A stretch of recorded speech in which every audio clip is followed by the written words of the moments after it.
वैसे कांग्रेस की तरफ से जो बीएलओ की बात की जा रही थी, भोपाल में आज ही 18 बीएलओ पर कार्रवाई कलेक्टर की तरफ से की गई है। दूसरी तरफ वोट शेयर की अगर बात की जाए तो वोट शेयर ने बहुत बड़ा खेल खड़ा कर दिया है। अगर गुजरात के हाल ही के नतीजे देखें तो बीजेपी का एक रणनीति काम कर रही थी कि 50% से ज्यादा वोट शेयर हासिल करना है, और गुजरात के जो नतीजे आए हैं वो बता भी रहे हैं कि बीजेपी ने उसमें कामयाबी पाई है। मध्य प्रदेश में भी इसी को लेकर तैयारी है, कांग्रेस भी अंदर खाने तैयारी कर रही है, लेकिन मध्य प्रदेश में बीजेपी का यह कहना है कि वो हाईटेक तरीके से तैयारी कर रही है, उसके पास पूरा ऑनलाइन डेटा है। अब ऐसे में देखना यह होगा कि इस वोट शेयर को बढ़ाने में कौन सबसे आगे निकल जाता है और फिर नतीजे क्या बताते हैं। बढ़ते हैं आगे और बात अगली खबर की करते हैं, आरक्षण। जी हां, आरक्षण पर रण बिछा हुआ है या रण का माहौल बना हुआ है छत्तीसगढ़ में अब भी। वैसे तो आपको बता दें कि आरक्षण के मामले को लेकर एक विशेष सत्र विधानसभा का बुलाया गया था, लेकिन वहां पर विधेयक पास हो जाने के बावजूद भी इस पर सियासत जारी है। राज्यपाल ने 14 दिन बीत जाने के बाद भी आरक्षण के विधानसभा से पारित प्रस्ताव पर हस्ताक्षर नहीं किए हैं। इस पर अब मुख्यमंत्री भूपेश बघेल की नाराजगी आई है। उन्होंने कहा कि राज्यपाल की ओर से पहले कहा गया कि वो फौरन दस्तखत कर देंगी, लेकिन स्टैंड बदला जा रहा है। इस बात पर उन्होंने आपत्ति दर्ज कराई कि विधानसभा से पारित किए जाने के बावजूद प्रस्ताव पर सवाल खड़े किए जा रहे हैं।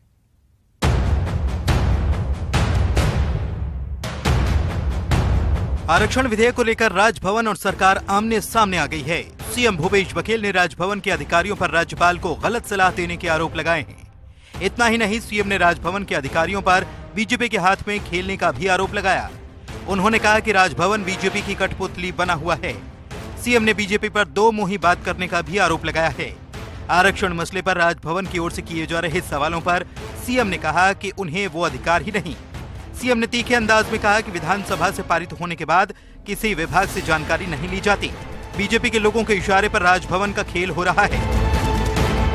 उसे वो अधिकार है ही नहीं। उसको जो विधिक सलाहकार है वो गलत सलाह दे रहे हैं, और शुरू में जो बात हुई थी वो बिल्कुल ठीक हुई थी।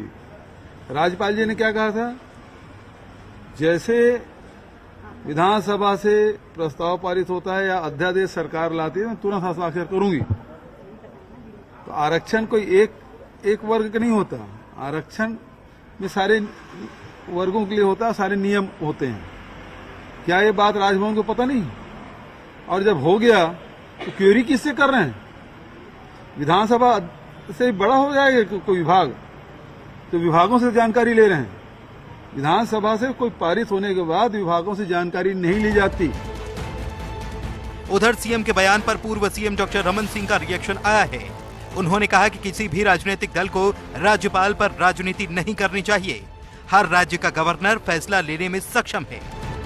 राजभवन हर निर्णय लेने में न छत्तीसगढ़ में बल्कि हिंदुस्तान की सभी राज्यपाल महोदय निर्णय लेने में सक्षम हो, और ऐसे ही व्यक्ति को राज्यपाल बनाया जाता है जो सक्षम हो।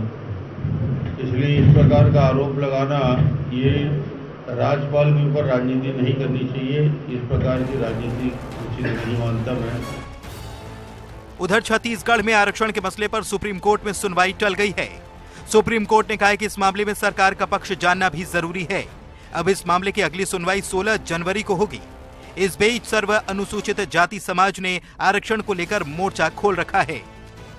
अनुसूचित समाज 16% से घटकर 13% आरक्षण किए जाने का विरोध कर रहा है। दरअसल राज्यपाल अनुसुईया उइके आरक्षण संशोधन विधेयक पर साइन करने से हिचक रही हैं।